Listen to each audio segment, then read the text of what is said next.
Perekonomian dunia akan tercatat sebesar 117,2 triliun US dollar di tahun 2025 ini, dengan perekonomian Amerika tetap leading pada 30,6 triliun US dollar, diikuti dengan China sebesar 19,4 triliun US dollar, Jerman pada posisi ketiga dengan 5 triliun US dollar, dan Jepang pada posisi keempat dengan 4,3 triliun US dollar.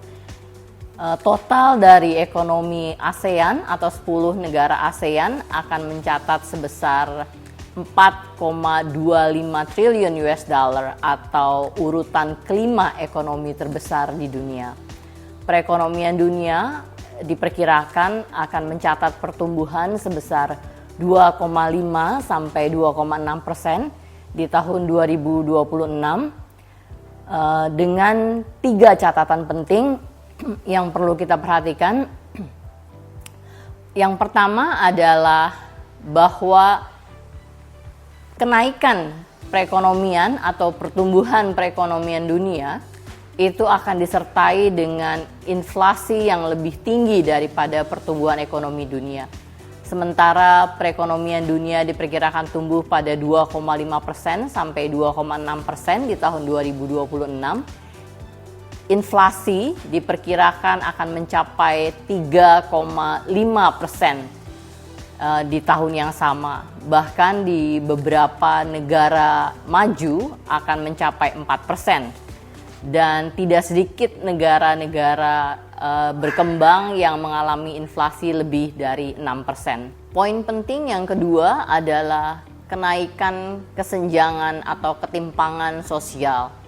Di Indonesia sendiri, 10 orang terkaya di Indonesia tercatat memiliki kekayaan sebesar 306,5 billion US dollar atau sekitar 22% dari total GDP Indonesia yang sebesar 1,4 triliun US dollar. Masalah penting ketiga lainnya adalah kenaikan youth unemployment atau pengangguran usia muda. Di Indonesia kalau kita lihat pengangguran usia muda, mereka yang usia 15 sampai 24 tahun tercatat 17% adalah angka yang tertinggi sepanjang perjalanan sejarah pembangunan Indonesia.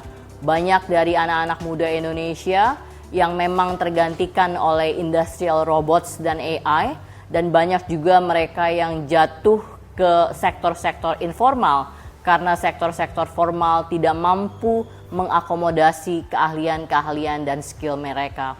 3 hal ini, kenaikan inflasi, kenaikan kesenjangan atau ketimpangan sosial, dan kenaikan pengangguran usia muda adalah masalah utama yang akan dihadapi oleh Indonesia dan juga ekonomi-ekonomi lain di dunia.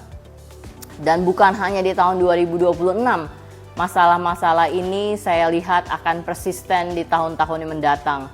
Maka dari itu butuh satu kesiapan dari pemerintah untuk menangani ketiga masalah-masalah utama dalam pembangunan ini.